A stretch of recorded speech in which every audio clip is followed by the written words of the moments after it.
Most people think power in love comes from holding on harder, texting again, explaining more, proving more, waiting longer, but that is not where the real shift happens. The real shift happens in the moment a deeply loving person becomes still, not cold, not cruel, just clear.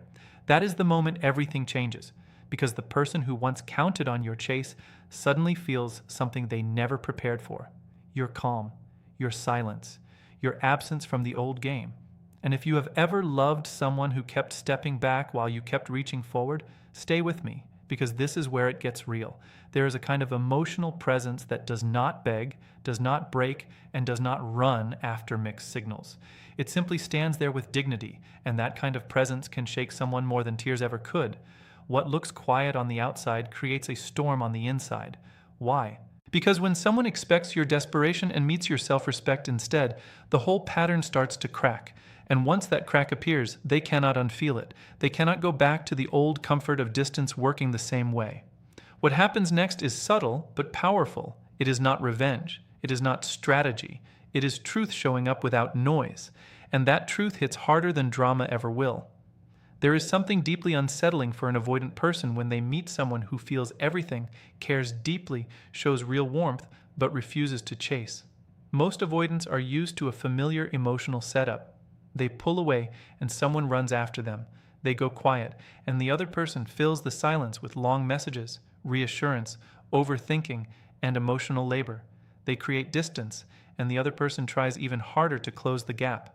Over time, that becomes more than a pattern. It becomes proof that they can manage closeness from a distance. Proof that connection can stay alive on their terms. Proof that no matter how far they step back, someone will still be there, waiting, reaching, trying. Then one day they meet a different kind of person. Someone open-hearted but grounded. Someone who can love without collapsing. Someone who does not confuse empathy with self-erasure. This person does not stop caring. That is what makes it powerful. They stay kind, they stay real, they stay emotionally available, but they also stay anchored inside themselves. And now the avoidant is standing in front of something unfamiliar. Distance is no longer producing control. Silence is no longer producing panic. Withdrawal is no longer creating deeper pursuit. That old script starts to fail. And when a script that has protected someone for years suddenly stops working, the discomfort is immediate, even if they never say it out loud. What makes this so strong is that avoidant attachment often survives through imbalance. One person reaches, the other retreats. One person overfunctions, the other withholds. One person carries the emotional weight, while the other keeps one foot near the exit. That imbalance feels safe to the avoidant because it keeps them in the position of control. They do not have to fully enter the connection. They can stay halfway in, halfway out, and still receive care. But when the loving person stops chasing, the imbalance begins to disappear. Now there is no extra energy feeding the gap, no desperate effort covering the silence, no constant proof that the bond will survive one-sided behavior.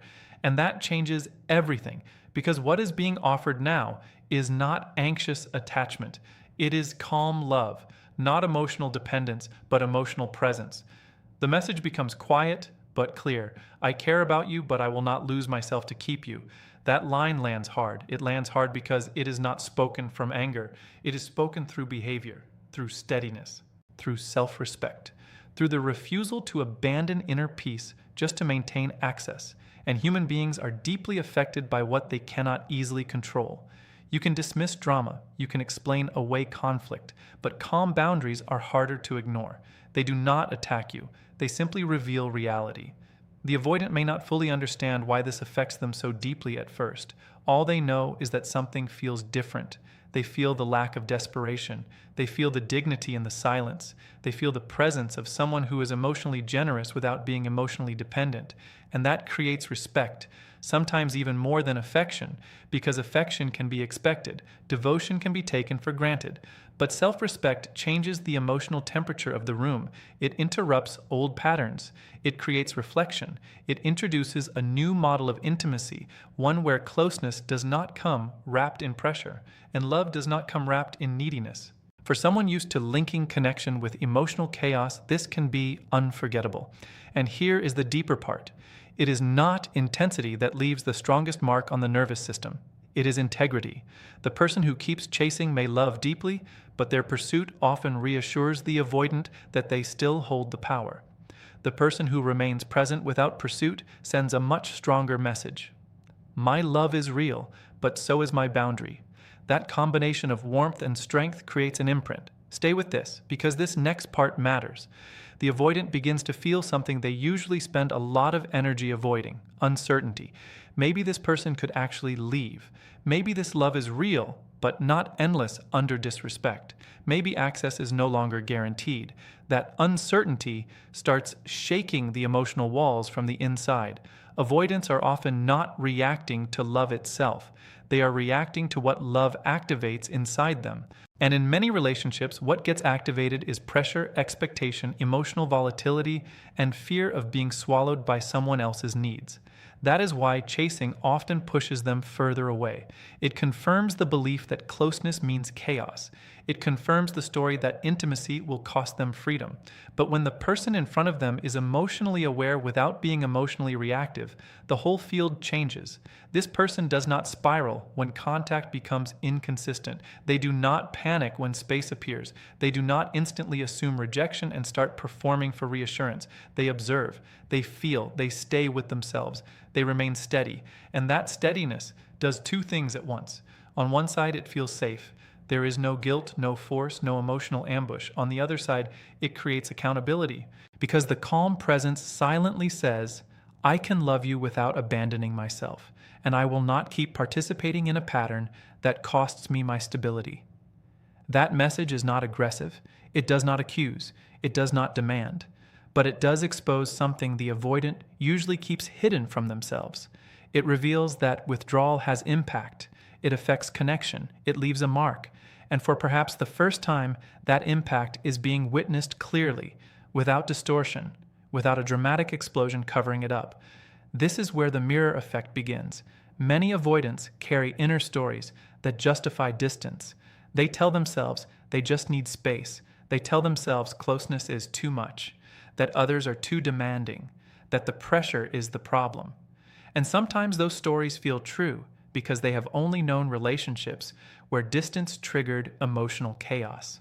But when they meet someone who stays emotionally consistent in their own values, those stories start to weaken, because now their usual behavior is not being met with panic.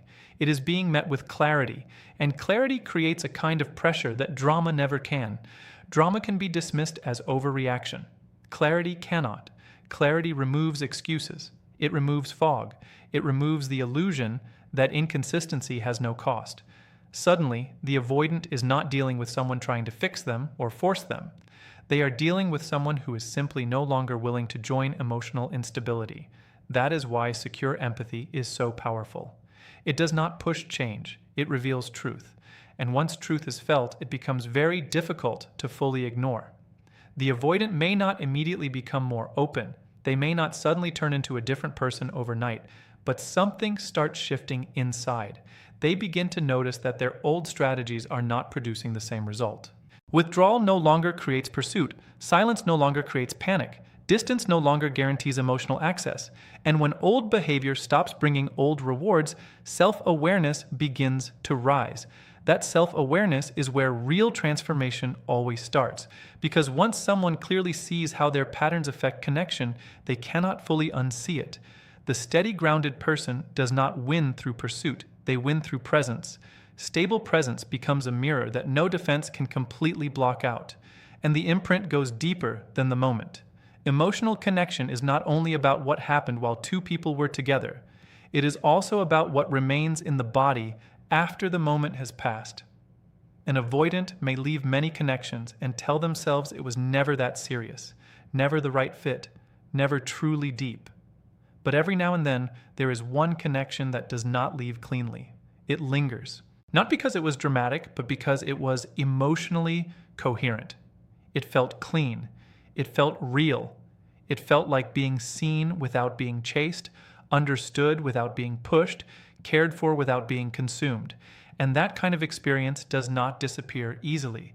Most people, when they care about someone emotionally unavailable, start changing themselves.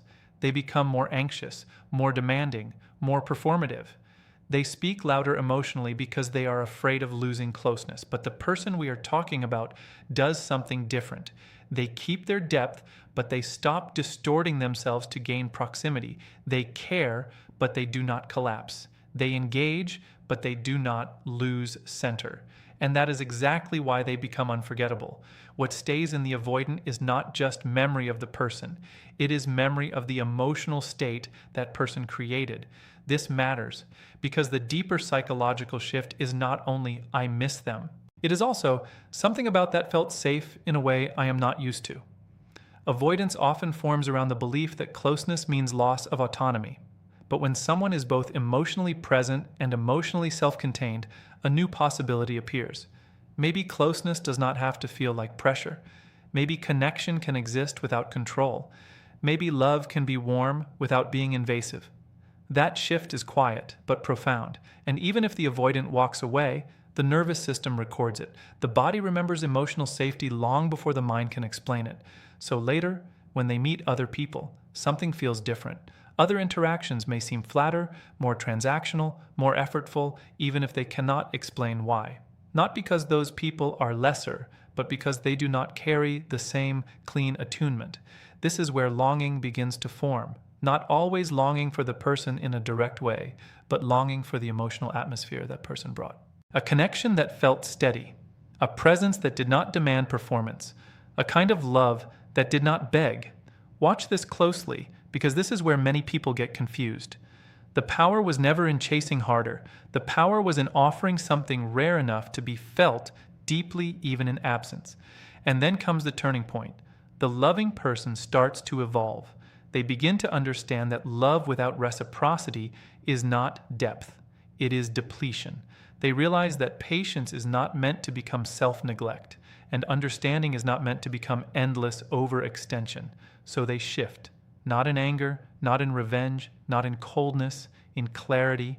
They stop filling emotional gaps that were never acknowledged. They stop explaining away inconsistency. They stop translating silence into hope.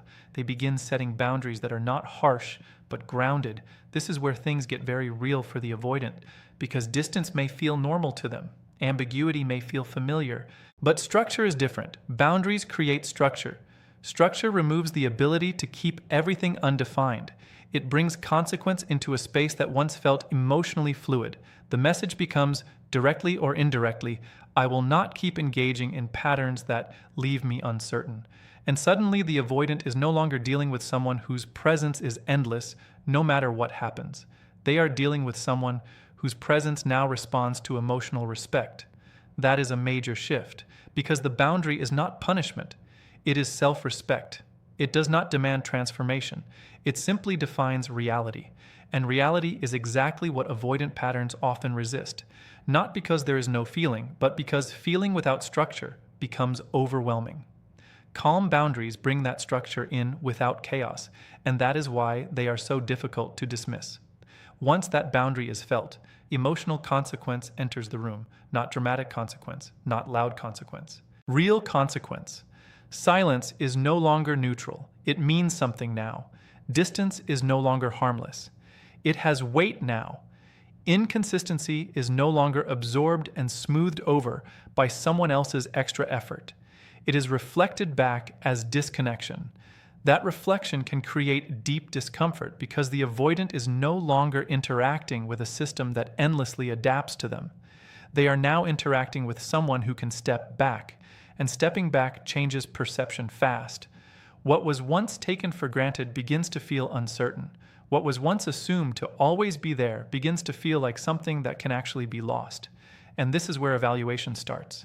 They may not say it, they may not show it openly, but inside, they begin to review the connection differently. They start noticing what they once overlooked: the steady care, the patience, the understanding, the emotional consistency that had always been there in the background, but now it is no longer automatic. And once something is no longer automatic, it becomes visible in a new way. There is a simple truth here. People often do not value what is available without limit. They value what they realize could disappear. And in this situation, that realization is not created through games. It is created through emotional self-respect, finally reaching its edge. That is why the shift feels so powerful. It is not manipulation. It is choice. It is the moment a person says, without needing a speech, "My love is real, but access to me is not unconditional under imbalance." This creates what can only be called an energetic recalibration. In many avoidant empath dynamics, there is an unspoken assumption that the caring person will remain emotionally reachable no matter how little reciprocity exists. Even when the avoidant pulls back, something in the bond still feels active because the other person keeps holding emotional weight for both. They keep hoping, interpreting, waiting, understanding, and staying open. That becomes a kind of invisible safety net. The avoidant can disengage without fully confronting loss because the connection still has emotional life on the other side. But when that energy starts returning to its source, the whole system changes. The caring person stops over-investing.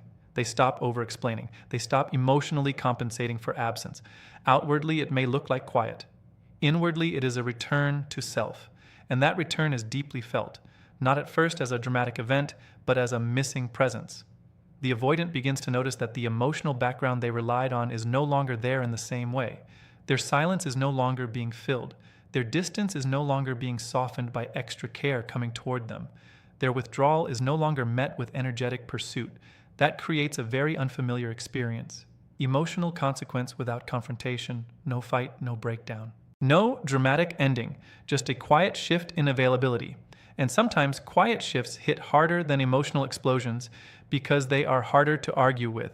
There is nothing to call crazy, nothing to label excessive. There is only reality becoming visible. From that point on, a deeper awareness begins to form. Again, not always openly, not always immediately, but internally it starts. The avoidant feels a gap between expectation and reality. They expected emotional consistency no matter how inconsistent they were. What they experience instead is emotional proportionality. The more they withdraw, the less energy remains in the connection. The less they engage, the less emotional closeness is sustained. And this is not done out of revenge. It is simply the natural result of mutual participation replacing one-sided maintenance.